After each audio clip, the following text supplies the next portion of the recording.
밥상으로 한다면 단순히 또 성분만을 강조하기 쉬운데요. 저는 내 몸의 소화기관에 정말 편안한, 소화기관을 편안하게 해주는 간단한 식사를 꼭 추천을 드립니다. 최강의 항염 항암 밥상은 어떤 밥상인가요? 꼭 먹어야 되는 항염 밥상으로 저는 이제 매일 우선순위 밥상 이렇게 드세요로 말씀을 드립니다. 자연에 있는 식물 식사들은 다 항염 밥상이 될 수 있습니다. 그 중에서 과일류 500g, 채소류 200에서 500g, 콩류 50g, 통곡식과 그다음에 견과류, 씨앗류 25에서 50g 이렇게 말씀을 드립니다. 이걸 이제 우선순위로 하시고 그다음에 통곡식과 해조류와 버섯류를 곁들여서 식사를 하신다면 이 음식 안에 있는 식물 성분들은 다 항암 성분이 됩니다. 항암이라는 것은 암세포의 성장을 막는 거잖아요. 그래서 암세포가 성장하지 않게 하면서 면역세포의 먹이가 되는 것은 식물 영양소라고 해서 식물에 들어있는 성분들이라는 것은 많은 과학자들에 의해서도 밝혀졌습니다. 이런 식물 성분들은 과일, 채소류, 견과류, 씨앗류에 많이 들어 있습니다.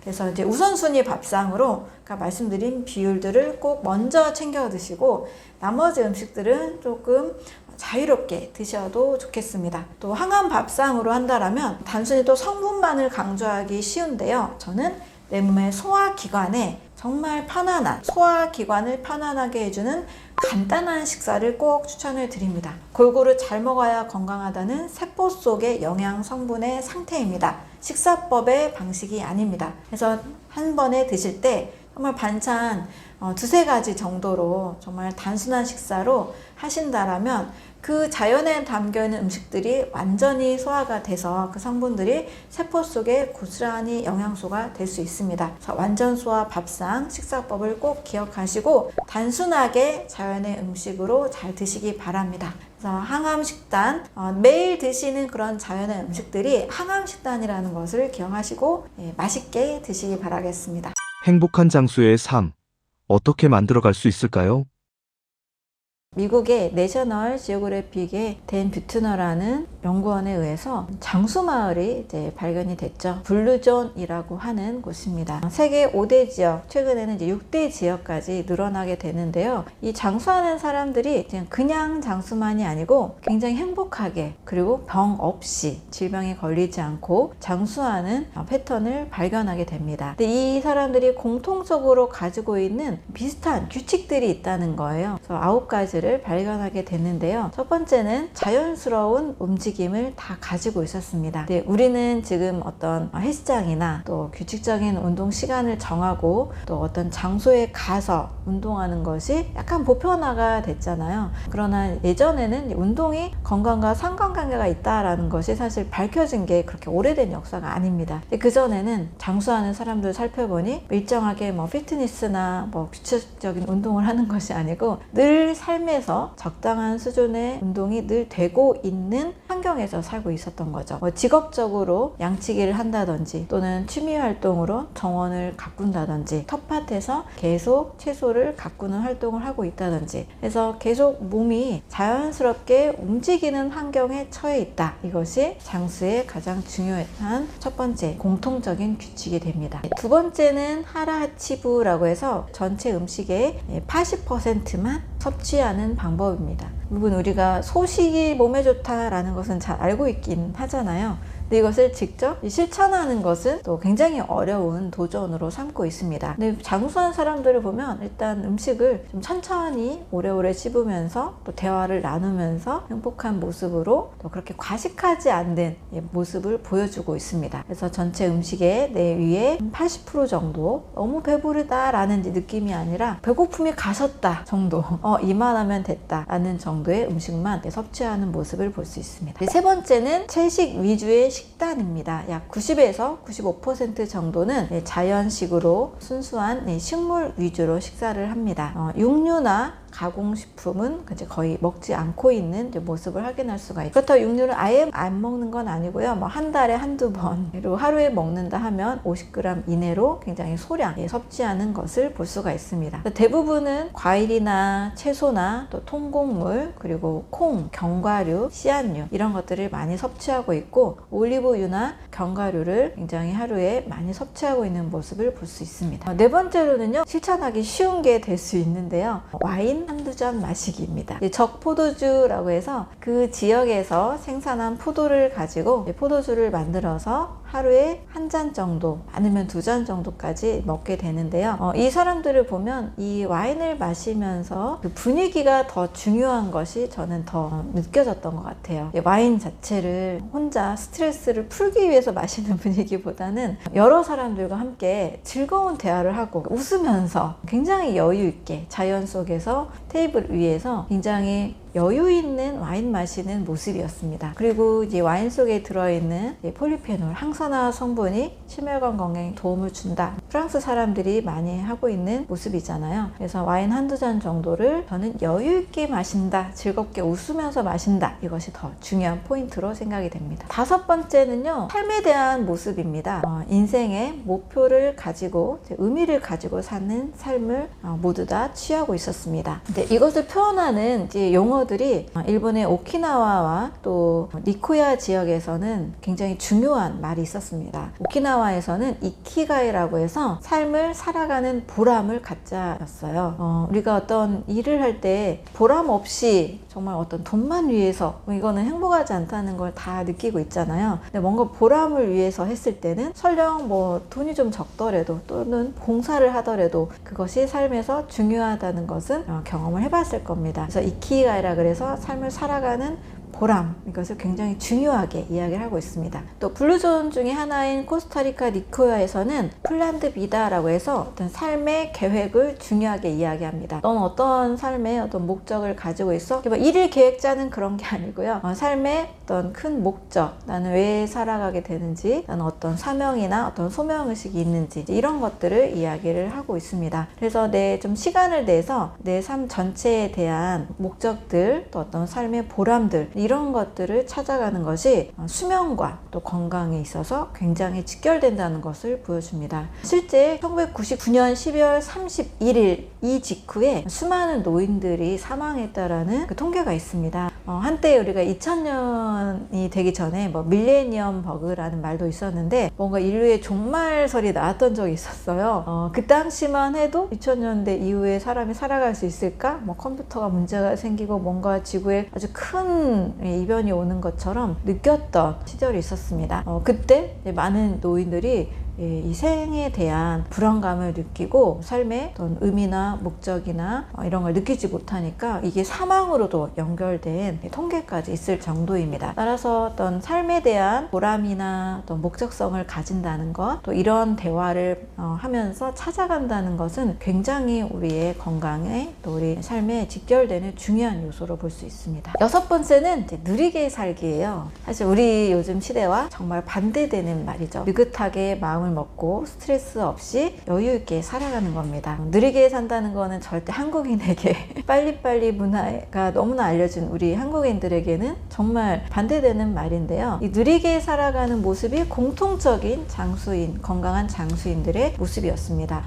느리게 살아갈 때 일단 스트레스가 적고 염증도 조절이 되고, 따라서 알츠하이머, 동맥경화, 고혈압, 당뇨, 암 이런 만성 대사성 질환들이 거의 없는 것을 발견하게 됩니다. 느리게 살아간다는 것은 사실 우리 몸에서 보면 자율신경계의 부교감 신경과 굉장히 큰 연관이 있습니다. 그렇다라고 아예 아무것도 안 하자가 아니잖아요. 적당한 삶의 긴장을 가지고 보람을 느끼며 살아가되 큰 욕심이나 집착이나 이런 거 없이 안정적으로 느리게 살아가는 슬로우 다운이라고 이야기를 합니다. 이것이 건강한 장수인들의 공통점이었다고 해요. 그래서 요즘 굉장히 바쁘게 너무나 얼마나 지나치게 큰 이제 문명의 발달로 이어지는 것이 꼭 행복을 결정짓는 요소가 아닌 것 같습니다. 저도 AI의 어떤 큰 변화 때문에 이제 많은 것들을 보고 있는데, 이렇게 지나치게 문명이 발달해서 정말 사람이 더 건강하고 행복해졌을까에 물음표를 크게 달게 되거든요. 그래서 좀 각자만의 느리게 살아가는 시간대를 만들더라도, 어떤 요일 하나를 정하더라도 우리가 느리게 좀 살아가는 어떤 시간, 느리게 살아가는 어떤 요일, 이런 것들이 건강을 위해서, 우리 삶의 또 행복을 위해서 굉장히 중요한 요소로 저는 작용할 수 있다고 보고 있습니다. 네, 7번째는 소속감입니다. 사람은 사회적 존재이기 때문에 누군가와 함께 어떤 연대감을 느낄 때, 어떤 누군가와 연결이 됐을 때 행복하다는 것을 느끼고 있죠. 실제 이 블루존 6대 지역에 사람들이 대부분 소속감을 가지고 있는 다양한 종교에 소속이 되어 있었고, 또 그 사람들과의 끈끈한 어떤 연결감, 연대감, 어떤 사랑과 우정을 나누는 이 공동체가 있는 것을 확인할 수 있었습니다. 그래서 좀 마음을 여유 있게 가지고 봉사, 종교도 상관이 없고 봉사여도 상관이 없는데요. 나에게 스트레스를 준다면 안 되겠지만 내 마음을 좀 열고 편안하게 대화를 나눌 수 있는 어떤 공동체, 모임들이 있다라면 적극적으로 이렇게 활동하는 것도 건강한 삶에 도움이 되고 있는 것 같습니다. 8번째는 가족 사랑하기입니다. 사랑하는 사람을 먼저 챙기는 것, 가족을 최우선순위에 두는 것입니다. 어느 정도냐면, 가족을 사랑하는 그 마음이, 보통 자녀가 부모님을 돌보는 것은 이제 우리나라에서도 잘 하고 있는 일이잖아요. 요즘은 좀 약해졌을 수 있지만, 그런데 손주가 조부모를 돌보고, 심지어 조카가 고모, 이모를 돌보는 굉장히 가족 간의 유대감의 범위가 훨씬 큰 것을 볼 수 있었습니다. 이제 그렇게 이제 우리 가족의 어른을 돌보는 것이 어떤 희생도 아니고 그냥 너무 당연한 문화라는 것을 블루존 이 지역들에서 확인을 할 수가 있습니다. 실제 이제 노인들의 건강 상태도 살펴보면, 연구 결과상 가족이 있는 노인들이 훨씬 더 행복하다라는 것을 통계로 확인할 수 있습니다. 좀 더 자세히 말씀드리면, 가족 관계가 좋은 노인들이 더 행복하다라고 볼 수 있겠죠. 그래서 이제 가족을 우선시하는 다양한 방법들이 이제 소개가 되는데, 가족만의 좀 어떤 재미있는 문화, 어떤 행사를 만들고, 가족의 어떤 그런 기념적인 누가 상을 탔다거나 어떤 좋은 일을 해서 보람을 느끼는 그런 순간들이 있잖아요. 이런 것들을 함께 나누고 또 기념하고, 이런 것들을 굉장히 중요하게 여기는 그런 문화들이 있었습니다. 9번째는 올바른 가치관을 갖고 또 그런 사람들과 교류하기입니다. 우리가 가치관이라는 단어는 어떻게 보면 사회에서 배우기보다는 개인이 혼자 터득해야만 하는 외로운 주제가 됐는데요. 어려운 주제이면서도 반드시 필요한 주제가 될 수 있습니다. 저도 이제 대학교 때 가치관의 혼란으로 인해서 상당히 많은 시간들 방황하고 보낸 적도 있었는데요. 정말 좋은 가치관을 갖기 위해서 다양한 책을 읽고 많은 사람들과 만나고 또 대화를 하면서 꾸준히 이 가치관에 대한 문제를 오랫동안 저는 생각을 해온 것 같습니다.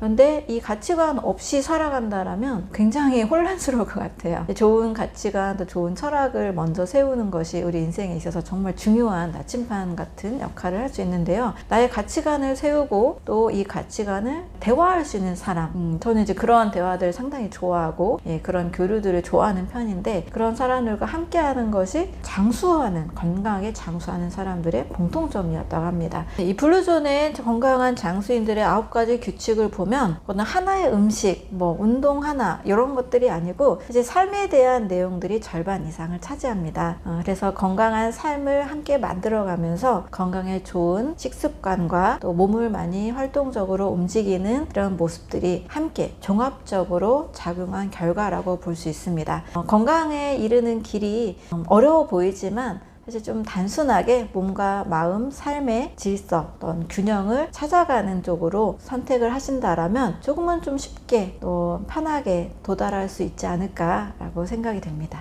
암을 이겨내려면 가장 먼저 해야 하는 것은 무엇인가요?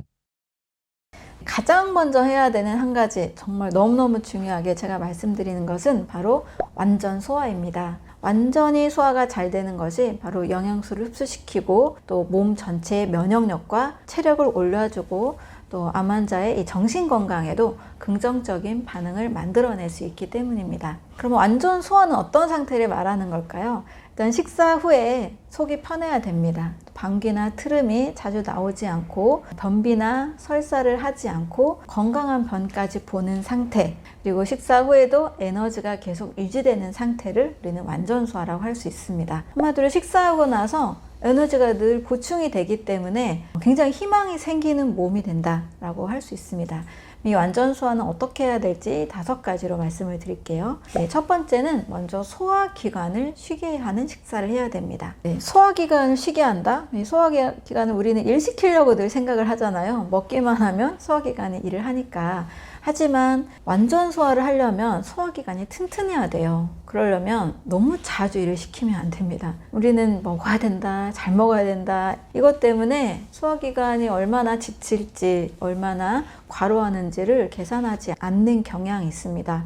하지만 지치면 소화력이 떨어지고 또 몸의 회복력이 떨어질 수밖에 없습니다. 그러려면 소화기관을 쉬게 한다? 그러면 먹지 않아야 되나? 네, 이 말이 는 아니겠죠. 네, 소화기관을 쉬게 한다는 것은 적당하게 드시고 쉬는 시간을 좀 많이 두는 방법을 말합니다. 일단 소화기관이 지치게 하는 식사를 하지 말라는 의미인데요. 네, 첫 번째는 하루 종일 드시지 마시고요. 네, 식사와 식사 시간 사이 우리가 보통 3번 드시잖아요. 이 3번 드시는 식사 시간대를 좀 일정히 지켜서, 또는 어떤 분 2번도 드시더라고요. 2번도 아주 좋습니다. 간헐적 단식과 같은 효과가 있죠. 저녁 8시 이후부터 다음날 12시까지 식사를 만약에 안 하시거나 소화기관을 정말 일하지 않은 식사를 하게 된다면 무려 16시간을 쉬게 됩니다. 16시간 정도는 소화기관이 쉬어져야 다음 2번 식사 때에 소화 효소를 잘 만들고 또 잘 움직여서 좋은 영양 흡수 상태, 몸의 체력 상태를 만들 수가 있습니다. 네, 2번째는 소화가 잘 되는 음식을 선택해야 됩니다. 일단 소화하기 힘든 음식을 먼저 피해야 되겠고, 소화 효소가 풍부한 식사를 하면 됩니다. 소화하기 힘든 음식이라 한다면 사람마다 좀 다를 수는 있습니다. 보양식이라고 해서 정말 암 환자의 체력을 위해서 정말 고단백 음식을 권하는 경우가 상당히 많으시더라고요. 그런데 나는 소화가 안 돼. 그래도 먹어야 된다, 먹어야 된다. 정말 제가 상담 시 자주 듣는 말이거든요. 동물성 단백질을 드셔야 된다라는 주장과 먹으면 안 된다라는 주장이 있는데, 체력을 위해서 자녀분들이 비싼 소고기를 사오고 비싼 이 보양식들을 사오는 경우가 상당히 많이 있으시더라고요. 근데 정작 그분의 몸 상태를 봤을 때 동물성 단백질을 소화할 수 있는 몸이 아니에요. 소화효소도 안 나와요. 간 기능도 약해요. 담즙 생산도 잘 안 돼요. 그런데 계속 이 보양식, 비싼 소고기를 먹어야 된다, 이것은 절대 맞지 않습니다. 오히려 소화 불량된 음식이 독소와 또 다른 염증을 유발하기 때문에 더 컨디션이 떨어질 수밖에 없어요. 가끔 이런 분들 계시더라고요. 누가 꼭 먹어야 된다 해가지고 비싼 거 먹고 왔는데 그거 소화시키느라고 3일 더 앓았다, 이렇게 말씀하시는 분도 계십니다. 절대 나에게 소화가 잘 되는 음식을 꼭 드셔라 라고 꼭 강조를 드립니다. 그래서 또 2번째는 소화 효소가 풍부한 식사를 하셔야 되는데요. 소화 효소가 풍부한 식사는 뭘까요? 일단 효소가 많이 들어있는 음식입니다. 소화 효소는 내 몸에서 만들어지지만 식품 속에 효소가 풍부한 음식을 먹을 경우 내 몸은 그것을 훨씬 더 쉽게 소화를 해냅니다. 예를 들면 효소가 풍부한 음식은 이제 살아있는 음식이고요. 과일도 있을 수 있고요. 채소도 있습니다. 그리고 발효 음식이 있습니다. 된장이나 낫또나 발효된 콩 같은 이런 것들 있죠. 이런 음식들, 유산균이 풍부한 김치나 양배추 김치, 사워크라우트 같은 것들 있죠. 또 이런 발효 성분이 많이 들어간 음식이 훨씬 효소가 많이 들어간 음식이 됩니다. 과일의 경우에는 그 자체로 소화 효소를 쉬게 해주기 때문에 제가 아침 식사로는 과일만 드세요 라고 말씀드리는 중요한 이유가 됩니다.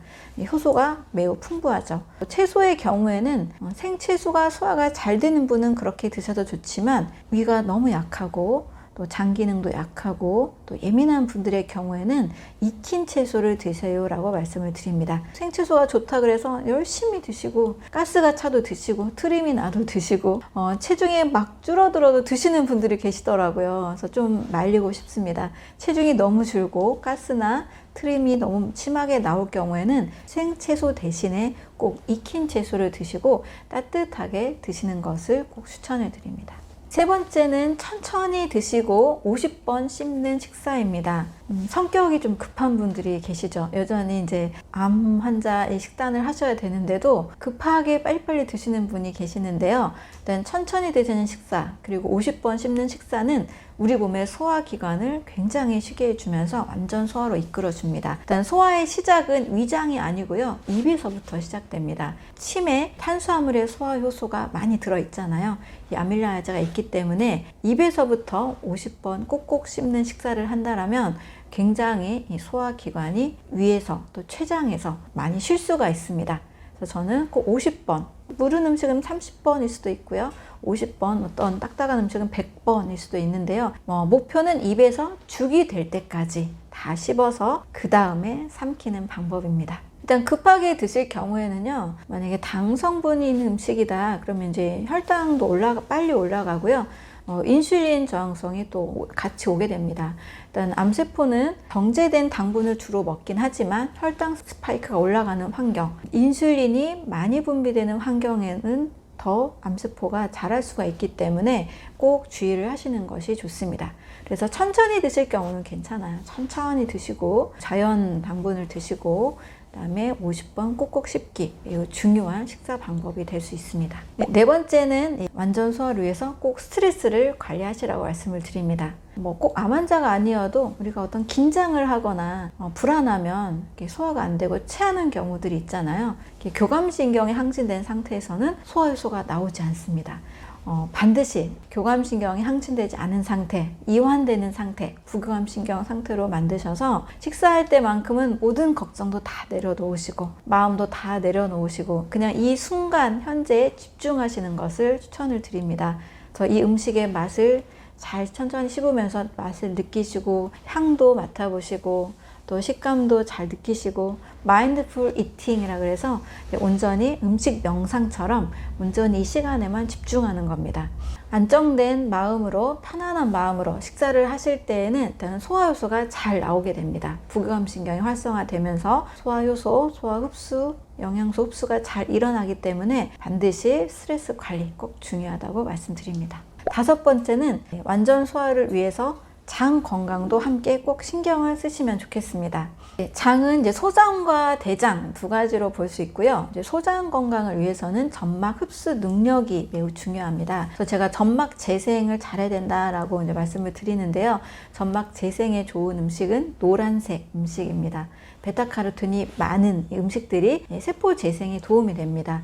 그래서 노란색 음식 하면 과일로는 바나나가 있고요. 노란색 파프리카나 노란색 단호박, 늙은 호박 이렇게 노란색 음식을 많이 드시면 좋습니다. 또 글루타민이나 아연 같은 이런 성분들도 점막 재생에 도움이 되는 성분이니까요. 이런 영양소들도 들어있는 음식을 많이 챙겨주시면 좋겠습니다. 또 장 건강을 위해서는 이제 장내 미생물의 먹이 프로바이오틱스나 프리바이오틱스, 좋은 유산균과 그 유산균의 먹이를 이야기하는 건데요. 이런 경우가 또 필요하신 분들이 있습니다. 암 환자분들이 만약에 현재 장 상태가 안 좋다, 변비와 설사를 반복한다, 굉장히 예민하다, 과민성 장 증후군이 있다, 이런 상태에서는 반드시 장 환경을 바꿔야 됩니다. 제가 장이 면역력의 70%를 차지한다고 말씀을 드렸잖아요. 품질이 좋은 유산균을 일시적으로 드시면서 유산균의 먹이, 과일의 당분들, 과일의 식이섬유, 채소 식이섬유들을 잘 드시면서 장내 환경을 어떻게든 유익균이 많은 환경으로 꼭 만들어 주시는 것이 매우 필요합니다. 또 장이 튼튼해야 심리적으로도 이렇게 세로토닌, 멜라토닌이 나오기 때문에 의욕과 희망을 잘 가질 수 있거든요. 그래서 장 건강을 필수적으로 꼭 챙겨주셔야 되겠습니다. 이렇게 완전 소화를 할 수 있는 이 5가지 방법을 말씀드렸는데요. 완전 소화 하나만 해도 사실 이 항암 생활에 있어서 또 이제 미리 암 예방을 하는 차원에 있어서도 매우 중요한 건강법이라고 할 수 있습니다. 제가 책에서도 완전 소화 하나만 가지고도 많은 건강을 해결하는 방법들도 많이 안내를 해드렸는데요. 암을 예방하고 싶으신 분들, 또 더 건강해지고 싶으신 분들, 암 환자분들은 더더욱 이 완전 소화 식사법을 꼭 실천을 하시고 내 몸에 체득이 될 때까지 여유를 가지고 꼭 잘 만들어 가셨으면 좋겠습니다. 결국 이렇게 건강한 식사 습관이 건강한 내 몸을 만들어 줍니다. 그래서 한 번에 안 바뀌더라도요, 하루에 조금씩 천천히도 괜찮으니까요, 반드시 나의 온전한 이 식사법으로 꼭 만들어 가시면 좋겠습니다. 안젤리나 효과란 무엇인가요? 안젤리나 효과는 이제 타임지에서 처음 언급한 개념입니다. 아주 유명한 배우 안젤리나 졸리가 2013년에 자신의 BRCA1이라는 유방암을 발현시킬 수 있는 유전자를 검사한 뒤에 실제 수술까지 하게 된 것이 널리 알려지면서 암 유전자 검사나 어떤 예방적 차원에서 수술을 하는 일이 굉장히 증가한 현상을 안젤리나 효과라고 이야기를 합니다. 실제 이제 이 안젤리나 졸리의 너무나 이제 유명세 때문에 이런 말까지 이제 붙여지게 된 거죠. 그래서 실제 안젤리나 졸리가 이 BRCA1 유전자 때문에 미리 예방적 차원에서 수술을 한 것이 시행된 이후로 굉장히 많은 이제 파급 효과가 알려지게 됐습니다. 미리 암 유전자 검사를 하는 사람들도 굉장히 늘어나게 되고 예방적 차원에서 수술을 하는 사람도 크게 증가하게 됐습니다. 실제 캐나다의 한 암센터에서는요, 이 안젤리나 효과가 가져오는 그 결과로 무려 이제 6개월간 상담이 90% 이상 증가하게 됐고, 또 그런 검사를 하게 되는 사람들이 실제 105% 증가했다라는 그런 통계가 있습니다. 그리고 이제 한 논문 결과에 따르면 2013년 이전과 이후에 그 유전자 검사를 한 결과가 확연하게 달라지게 됐는데요. 2010년에는 BRCA1, 2 검사를 했던 유전자 검사 건수가 우리나라에서 약 500, 600건 정도 됐지만 2017년 이후에는 5,800건이 넘을 정도로 10배 이상 증가하는 결과를 가져오게 됐습니다. 어떤 그 측면에서는 너무 과잉 검사가 아닌가, 또 과잉 수술이 아닌가라는 그런 약간 부정적인 관점도 있었고요. 지금도 암은 유전자보다는 대사질환이다라고 주장하는 측면에서는 크게 영향을 받을 필요가 없다라는 이야기도 하고 있는데요. 아무튼 유명한 한 배우의 이 암에 대한 이런 태도가 굉장히 많은 사람에게 영향을 끼쳤다라는 것이 이제 안젤리나 효과가 되겠습니다. 저는 암에 대해서 상당히 많은 부분을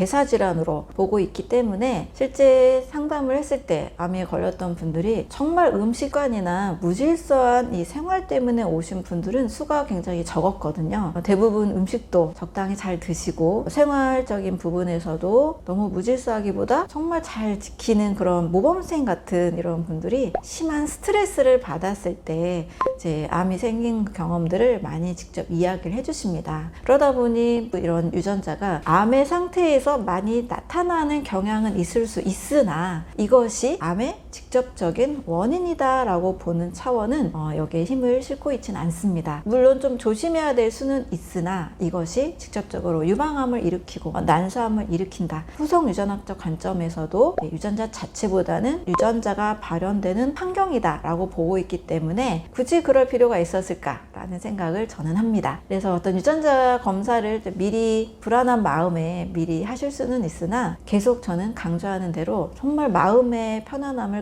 더 누리는 생활, 스트레스를 줄이는 생활, 교감신경 항진보다 부교감신경 더 많이 신경 써서 스트레스가 없는 편안한 마음, 이것이 가장 중요하다고 보고 있습니다. 암 환자들이 꼭 알아야 하는 한 가지는 뭔가요?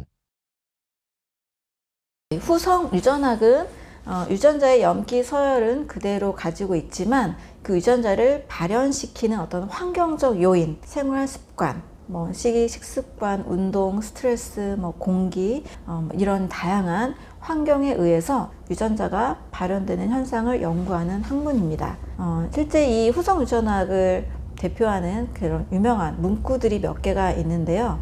유전자는 이제 당신의 운명이 아니다. 당신의 선택이 당신과 당신 후손의 유전자 암호를 변화시킬 수 있다. 이런 말이 있습니다. 가족력과 유전자는 운명이 아니다. 총을 장전하는 것은 유전자이지만 방아쇠를 당기는 것은 환경이다 라는 표현도 있습니다. 그래서 후성 유전학이라는 것은 예전에 우리가 이제 게놈 프로젝트로 인해서 인간 유전자 지도가 다 밝혀졌잖아요. 그럼에도 불구하고 모든 병이 또 정복된 것은 아닙니다. 원래 이제 게놈 프로젝트를 완성하려는 목표를 가지고 있을 당시만 해도 이 유전자만 밝히면 마치 모든 병을 해결할 수 있을 것 같은 큰 기대를 하고 정말 굉장히 많은 예산이 투자가 되면서 이 프로젝트가 지원이 됐습니다. 하지만 질병이 정복되지 않은 것은 이제 우리가 누구나 다 알고 있는 사실이죠. 따라서 유전자 자체가 문제가 아니고요. 이 유전자가 발현되게 하는 그 환경적 요인이 더 중요하다라는 것은 요즘 많이 알려진 사실입니다. 후성 유전학적 개념에 의하면 DNA가 메틸화되는 환경, DNA 메틸화나 또 히스톤 변형이나 마이크로 RNA라 그래서 mRNA로 인한 변화들, 이것을 주목해서 어떻게 하면 이 유전자 발현하는 환경을 좋게 만들어서 건강을 더 회복시킬까 하는 것이 이제 후성 유전학적 연구가 되겠습니다. 그래서 후성 유전학은 실제 이제 의대에서도 후성 유전학 교과서가 따로 있고요. 석사, 박사 과정도 현재 많이 연구를 하고 있습니다. 근데 후성 유전학 교과서에서 굉장히 많이 들고 있는 사례가 있습니다. 바로 이 코끼리의 이 상아의 변화인데요. 이 코끼리 상아가 굉장히 이제 고가에 팔리는 귀한 물건이기 때문에 많은 사람들이 이제 포획을 했죠, 아프리카에서. 그러자 이제 코끼리들이 상아가 있으면 잡혀 죽는구나 라는 것이 점점 심리적으로 굉장한 불안과 고통 이제 알아차리게 된 거죠. 이제 그 후부터 이 코끼리에게 상아가 점점 생성되지 않는 새끼들이 계속 이제 태어나게 됩니다. 동물 사례지만 어떤 후성 유전학적인 변화가 상아가 생겼던 코끼리도 상아를 없애게 하는 이런 결과가 일어날 수 있다는 거죠. 그런데 이제 이 포획이 점점 금지가 되면서 다시 코끼리들이 어떤 마음의 안정을 찾게 되었는지 그 상아 유전자는 원래 가지고 있는 거잖아요. 상아가 있는 코끼리가 점점점 다시 태어나게 되는 어떤 기나긴 그런 변화 관찰들이 있습니다. 그래서 우리 사람의 유전자는 환경에 의해서 어떻게 발현이 되는지 달라질 수 있다.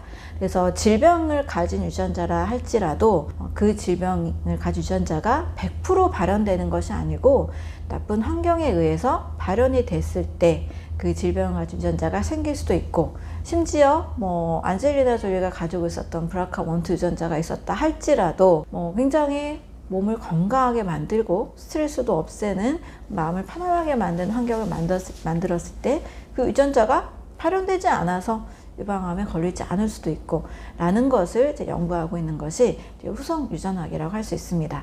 이제 후성 유전학을 생각한다라면 정말 우리가 어떤 대사적인 병에 의해서 걸린 질병들은 다 이제 우리 자신의 문제로 여겨지기 때문에 어떤 운명적인 그런 가족력, 운명적인 유전자서를 크게 의지할 필요가 없게 되죠. 훨씬 희망적이고 또 저는 훨씬 더 질병의 문제를 해결할 수 있는 좋은 학문이라고 보고 있습니다. 아프지 않고 오래 살려면 꼭 알아야 하는 것은 무엇인가요? 저는 사람의 몸이 병에 걸리지 않도록 설계되어 있다라는 굉장히 중요한 철학을 가지고 있습니다. 많은 사례들을 통해서 또 블루존이라는 장수마을을 통해서도 많은 자료들이 있거든요. 현대 사회에 살면서 또 어떤 거대한 어떤 그 병원과 또 어떤 약에 대한 이 광고나 이런 것들로 인해서 왠지 40, 50 넘어가면 점점 약을 먹고 당연히 몸은 살찌게 되고 체력이 떨어지게 되고 좀 지나친 노화가 일어나는 것들을 좀 너무 당연하게 받아들이고 있는 것 같습니다.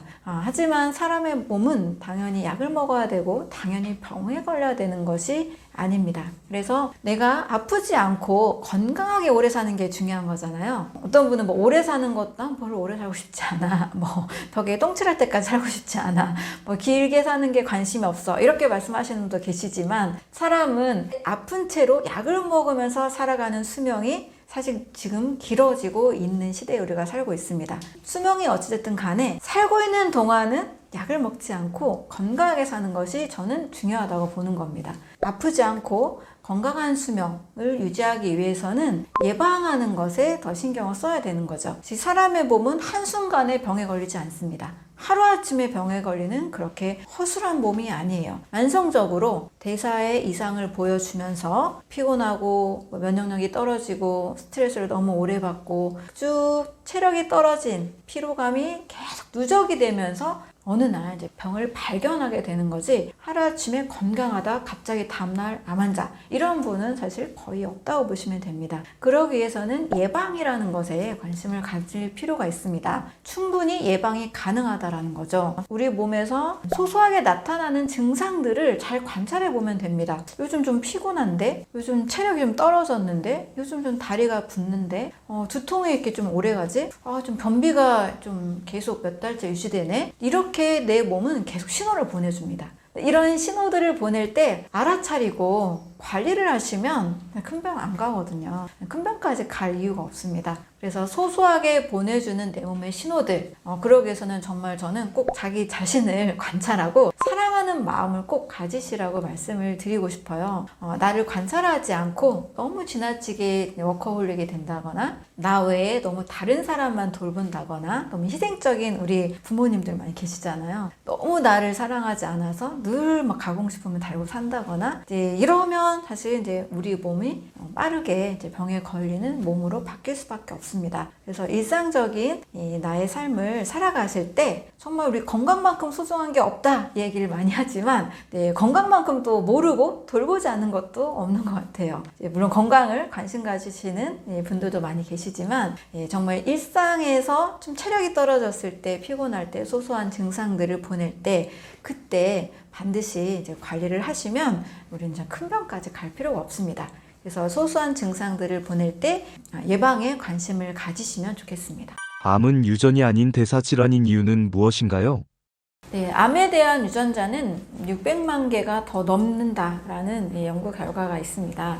유전자를 찾기에는 사실 상당히 어려운 거죠. 왜냐하면 암세포가 생기는 환경을 1931년도에 바르부르크라는 학자에 의해서 노벨상을 받은 내용으로 밝혀진 바 있습니다. 정상세포에 산소 공급을 끊었더니 정상세포도 암세포로 발현한다라는 특징을 발표했습니다. 그래서 암세포는 산소가 부족한 환경에서 무산소 호흡을 하는 세포로 돌연변이로 생겨나게 됩니다. 근데 그 배경에는 산소가 부족한 상황으로 우리 몸이 환경이 바뀌었을 때 독소라든지 산소 공급이 잘 안 되는 여러 요인들에 의해서 세포가 변성된다는 거죠. 그래서 암은 유전자로 밝혀내기에는 너무 많은 유전자가 존재하는 거죠. 이제 일부 유전자를 밝혀서 어떤 표적항암 치료제나 또 이제 암 치료제로 사용하기도 하는데요. 공통적으로 다 이제 내성이 생기는 또 특징을 가지고 있습니다. 따라서 유전자를 밝히기는 어려운 거고요. 저도 연구소에서 암을 일으킨 유전자를 그토록 찾으려고 노력을 했지만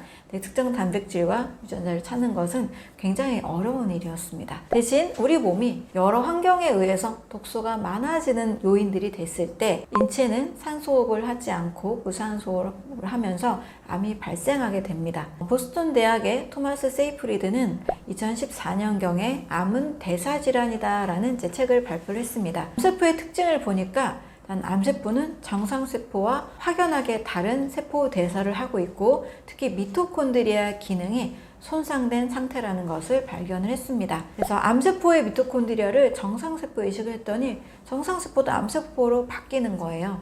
반대로 정상세포의 미토콘드리아를 암세포에 이식했더니 암세포가 더 이상 자라지 않는 특징으로 정상으로 바뀐 결과를 발견했습니다. 그래서 이 세포 대사에서 이 산소와 또 포도당을 이용하는 그 대사가 변성이 된 상태다라는 것을 증명한 결과 암은 대사질환이다라고 밝혀낸 거죠.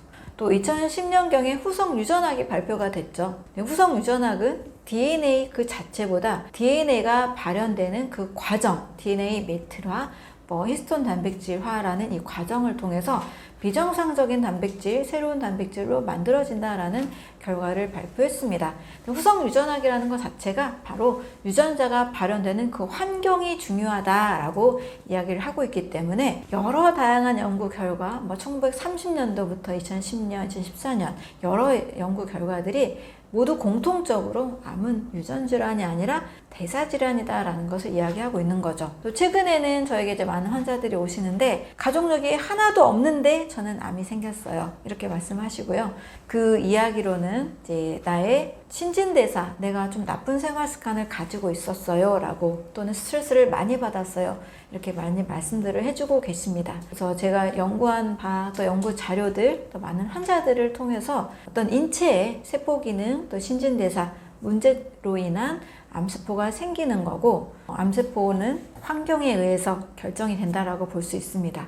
또 반대로 여러 이 나빴던 생활 습관, 또 좋지 않았던 마음의 스트레스 상태를 개선을 해서 몸의 환경을 바꿔줬더니 암이 줄어들고 사라지고 건강한 몸으로 회복되는 사례가 너무나 많이 있습니다. 그래서 암은 이따가 사라질 수도 있고요. 또 없던 가족력에서 생길 수도 있다라는 것을 잘 기억하시면 좋겠습니다. 암 치료의 새로운 패러다임은 무엇인가요?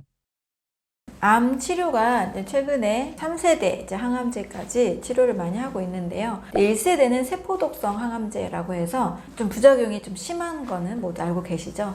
근데 그 이유는 100여 년 전, 지금으로부터 무려 100여 년 전 굉장히 오래된 역사를 가지고 있는 항암제입니다. 당시에는 암세포의 특징을 보니까 너무 빨리 이 암세포들이 증식을 하는 것을 보게 됩니다. 그래서 빨리 증식하는 그 특징을 제거하기 위해서 빨리 증식하는 세포를 타겟팅해서 개발을 했다 보니까 동시에 빠르게 증식하는 두피세포, 또 소화기 상피세포들도 같이 공격을 해서 정상세포와 암세포가 같이 공격을 하게 되는 특징을 가지고 있습니다. 그래서 치료 개수라는 것을 이제 모든 약들은 산정하게 되는데 치사량을 치료 용량으로 나눈 값입니다. 이 치료 개수가 세포독성 항암제는 1입니다. 1이라는 것은 치사량과 치료 용량이 같다라는 거죠. 무시무시한 좀 사실 약이라고 볼 수 있습니다. 페니실린 같은 이 항생제는 치료 개수가 1000입니다. 치료 용량보다 치사 용량이 훨씬 크기 때문에 치료 개수가 크게 된 거죠. 치료 개수가 큰 약일수록 안전한 약물, 치료 개수가 1에 가까울수록 굉장히 좀 무서운 정상세포도 같이 죽이는 무서운 약물이라고 볼 수 있습니다. 이렇게 부작용이 좀 심하다 보니까 암세포만 좀 더 타겟팅해서 죽이면 좋겠다라고 이제 개발한 게 2세대 표적 항암제입니다. 정상세포는 공격하지 않고 암세포만 이제 공격하는 특징을 가지고 있습니다. 그래서 표적 항암제는 지금도 사실 이제 1세대 항암제와 같이 병행하기도 하고 또 굉장히 많은 치료 성적을 거두고 있기도 합니다. 하지만 역시 이제 약성을 가지고 있다 보니까 또 다양한 이제 부작용들이 발생을 하죠. 표적 항암제를 통해서 암세포를 제거하는 이제 좋은 효과도 있는 반면 여러 소화가 안 된다든지 또 여러 간 수치가 상승하고 또 여러 알레르기가 생긴다든지 부작용도 사실 같이 있는 것이 현실입니다. 또 이제 암세포가 표적 항암제를 맞다 보면 어느 순간에 또 변이를 일으키죠. 그래서 내성이 생긴다라는 어느 순간 효과가 떨어지는 그 시기가 오기도 합니다. 이것을 또 보완한 게 그러면 좀 더 인체에 면역력을 올려서 치료하는 방법이 없을까? 라고 개발한 게 이제 3세대 면역항암제입니다. 면역항암제의 경우에는 이제 암 환자들이 가지고 있는 이제 면역세포들의 그 능력을 더 키워주는 거라고 볼 수 있습니다. T세포의 그 능력이 보통 암 환자들은 많이 상실되어 있다 보니까 암세포를 타겟팅해서 제거하는 그 기능이 떨어져 있습니다. 그래서 면역항암제가 T세포의 능력을 키워주기도 하고 또 몸 밖으로 T세포를 빼내서 CAR-T 세포 치료요법이라고 해서 T세포를 몸 밖으로 빼내서 기능을 슈퍼 T세포로 바꿔주는 거죠.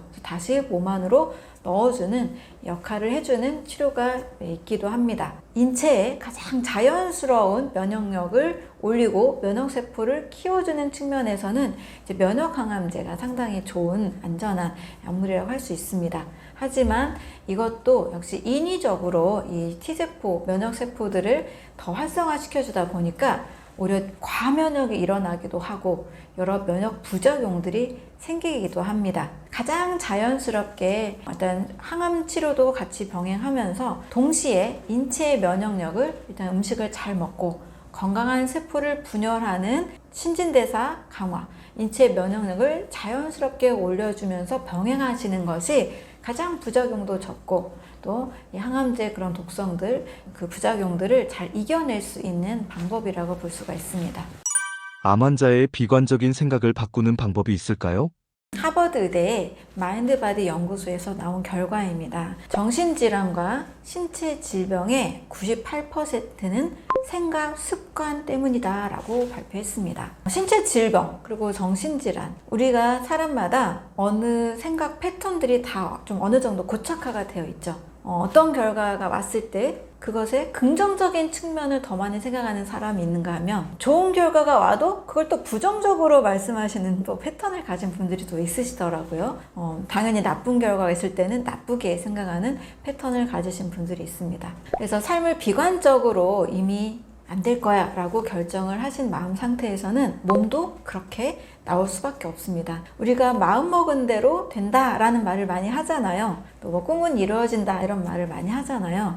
그래서 비관적인 상태에서는 사실 몸 자체도 나쁜 호르몬이 계속 지배할 수밖에 없고, 나쁜 호르몬이 지속되는 상황에서 모든 세포들, 모든 신경들, 모든 몸은 또 그것에 따른 결과를 만들어냅니다. 그래서 항상 마음과 의식 상태가 더 중요하다라고도 볼 수 있는 거죠. 음식이 나빠서 병에 걸린 분들은요, 음식만 바꿔주면 빠르게 호전이 됩니다. 그런데 생각이 나빠서, 생각 습관이 부정적인 패턴으로 자리 잡은 분은 음식을 바꿔줘도 크게 어느 정도까지만 달라지고, 또 본질적으로 좀 크게 달라지는 경우가 좀 보기 어려운 분들도 계십니다. 비관적인 생각은 그 생각 그대로의 몸을 만든다. 우리 몸은 마음의 지배를 받는다라는 것을 꼭 이해하셨으면 좋겠습니다.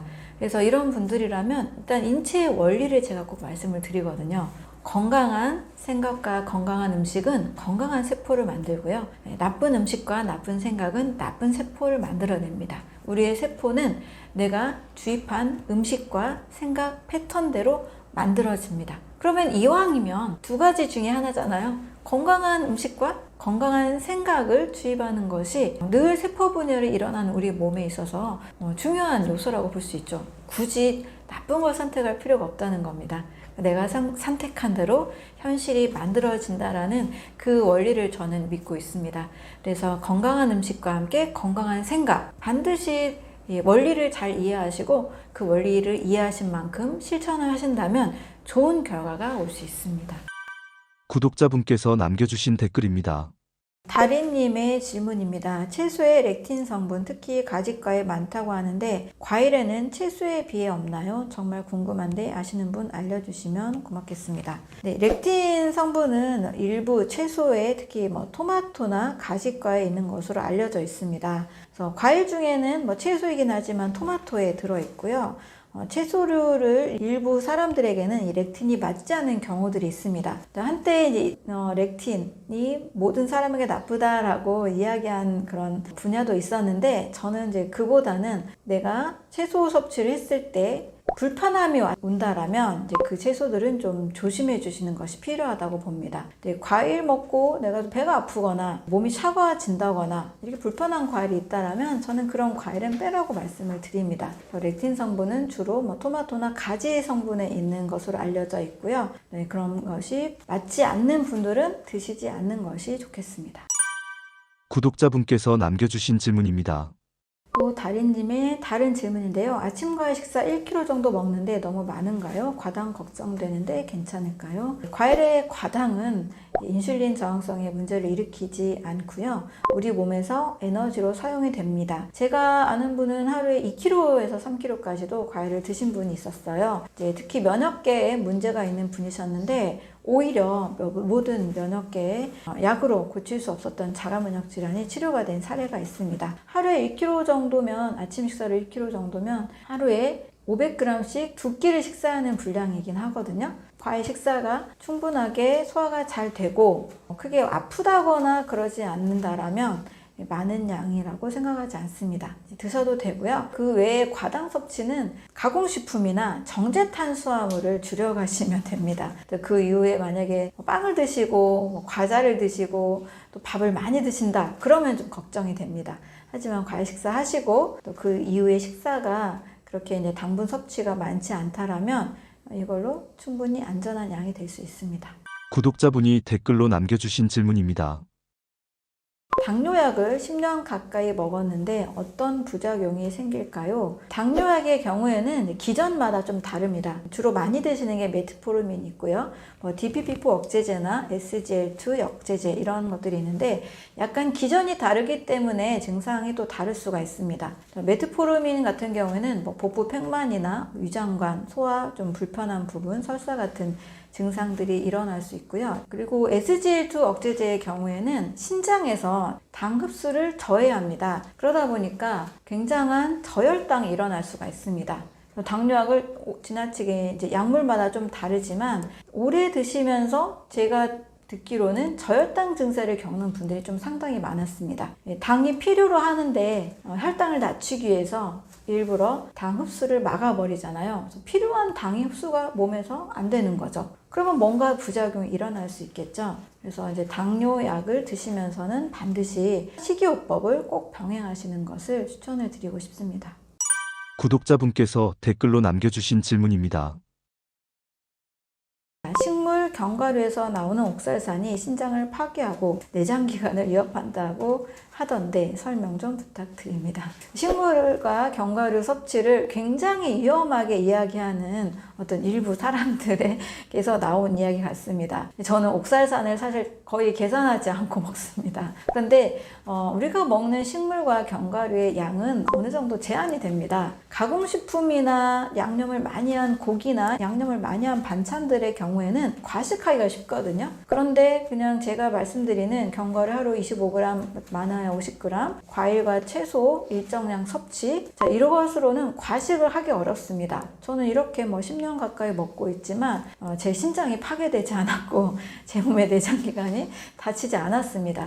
지나치게 많은 양을 먹어서 가끔 시금치의 옥살산, 아몬드의 옥살산을 이렇게 말씀하시는 분들이 계시는데 우리가 그것을 지나치게 많이 먹기가 상당히 어렵거든요. 우리가 어느 정도 먹을 수 있는 양으로는 저는 신장을 파괴한다고 생각하지 않습니다. 신장을 파괴하는 것들은 지나친 동물성 단백질 섭취로 인해서 요산이 통풍에 쌓이거나 신장 사구체율이 떨어지는 일들은 상당히 많이 있습니다. 식물 식사로 과식을 해서 그 옥살산이 신장을 파괴한다까지는 참 어려울 것 같습니다. 그래도 불안하신 분들은 이제 시금치나 녹색 채소를 드실 때 물에 좀 담가둔 걸로 드시고, 아몬드의 경우에는 생 아몬드보다 구운 아몬드를 섭취하시는 것이 안전하다고 하겠습니다. 그래도 불안하신 분들은 양을 더 확 줄여서 드십시오. 저는 그냥 행복하게 계산하지 않고 잘 먹고 건강하게 살고 있습니다. 구독자분께서 댓글로 남겨주신 질문입니다. 저는 500g 정도는 너무 부족해서 더 많이 먹어요. 당뇨나 기타의 만성질환은 전혀 없고요. 그런데 과일이다 보니 포만감이 빨리 사라지는 점, 그리고 배고픔이 단지 과일의 소화 속도가 빨라서인지 아니면 과당이 식욕 불안정을 초래하는 건지 궁금해서 댓글 남깁니다. 500g이 부족해서 좀 더 드셔도 저는 괜찮다고 말씀을 드립니다. 500g에서 양이 다르니까 700g, 800g 이렇게 드시는 분들도 계시는데요. 저는 이 식사를 어느 정도 하셨는지 질문을 드리고 싶습니다. 초기에 다른 식사를 하시다가 과일 식사를 하시게 되면 허기를 지는 분들이 많이 계십니다. 그런데 저도 처음에 바꿨을 때는 그랬는데 이게 한 달, 두 달, 석 달, 한 3, 4개월만 지나도 허기지는 느낌이 사라지거든요. 오히려 쌀밥에 비해서 현미 잡고기를 할지라도 쌀밥에 비해서 혈당을 더 오랫동안 안정적으로 유지시켜 주기 때문에 큰 식욕의 그런 배고픔을 그렇게 크게 느끼지를 못합니다. 저는 이제 일하다 보면 사실 점심시간도 상담을 하다 보니까 아침, 점심 패스하고 오후에 저 식사를 또 하게 되는 경우도 가끔 있는데요. 핑 도는 저혈당 증세를 한 번도 겪어본 적이 없습니다. 예전에 밥을 더 많이 먹을 때는 오히려 약간 허기지고 띵한 느낌이 있었는데요. 과일 식사는 오히려 더 그런 부분들이 없습니다. 이 배고픔을 빨리 느끼는 이유가 물론 소화 속도가 빠르죠. 하지만 식이섬유와 함께 이 과일의 혈당은 안정적인 혈당을 유지해주기 때문에 배고픔에 더 문제가 없는 것이 정상입니다. 과당이 식욕에 문제를 일으키지 않습니다. 자연의 과당은 액상 과당과 다르고 정제된 많은 탄수화물과 다른 당과 차원이 다르기 때문에 과일의 과당을 문제 삼지 마시기 바랍니다. 어느 정도 하다 보면 저는 익숙해질 것 같고요. 혹시 이제 너무 이 몸을 많이 써서 노동량이 많아서 허기를 좀 느낀다 하는 분들은 약간의 견과류, 약간의 뭐 고구마 정도 같이 드셔도 큰 무리는 없습니다. 구독자분이 댓글로 남겨주신 질문입니다. 점심을 밖에서 먹기에 황태 해장국이나 죽 전문점에서 해결하는 편입니다. 삶은 감자 반 개, 생고구마 한 개를 공깃밥 대신 싸가지고 다니는데 괜찮을런지요? 물론 너무 좋습니다. 밥 대신에 감자하고 고구마를 드시는 경우인데요. 섬유질이 더 많고 혈당이 더 안정적이기 때문에 흰쌀밥을 드실 경우보다 훨씬 더 좋은 식사라고 볼 수 있습니다. 저도 이제 상담을 하면서 흰쌀밥의 양을 줄여야 좋은 분들이 계시거든요. 그럴 때는 단호박을 더 넣은 밥, 또 고구마와 함께 좀 드시는 방법, 그래서 같이 드시는 것도 추천을 하고 있습니다. 이렇게 드시는 것은 괜찮습니다. 구독자분께서 댓글로 남겨주신 질문입니다. 안녕하세요. 공복 혈당은 90대인데 식사를 하면 1시간 혈당이 160에서 170까지 가기도 합니다. 전 단계라고 봐야 할까요? 아침엔 과일식 하고 있는데 식후 30분에 재보면 160까지 올라갔다가 30분에 80대로 떨어집니다. 무시하고 그대로 실천해도 될까요? 혈당 스파이크가 무섭다고 하는데 걱정이 돼서 문의드립니다. 네, 공복 혈당은 90이고 식후 2시간 혈당이 140이 넘을 때 전 단계로 봅니다. 지금 1시간 혈당을 말씀하셨기 때문에 식후 혈당은 다시 한번 체크해 주시면 좋겠습니다. 그런데 과일 식사로 인해서 30분마다 이렇게 체크를 하셨네요. 네, 과일식은 과일에 포도당, 과당, 자당, 당분이 있습니다. 그래서 당 체크를 하면 30분 후에 재면 당연히 높게 나옵니다. 1시간 후에 80으로 떨어지는데요. 식후 혈당은 1시간 또 넉넉히 2시간 후에 재는 것이 정상입니다. 그래서 과일 식사하시고 혈당이 올라가는 것은 혈당 스파이크, 문제가 된 혈당 스파이크가 아니라 당분이 있기 때문에 당이 그냥 체크가 된 겁니다.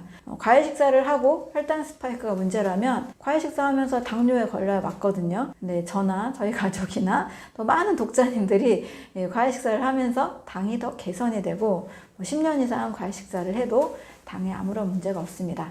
췌장을 공격하느냐, 인슐린 저항성을 일으키느냐가 문제지 과일 식사 후에 식후 혈당 상승은 문제가 되지 않습니다. 이대로 하셔도 되고요. 아침에 재시는 공복 혈당이 90이라면 안전한 범주에 있다고 보셔도 되겠습니다.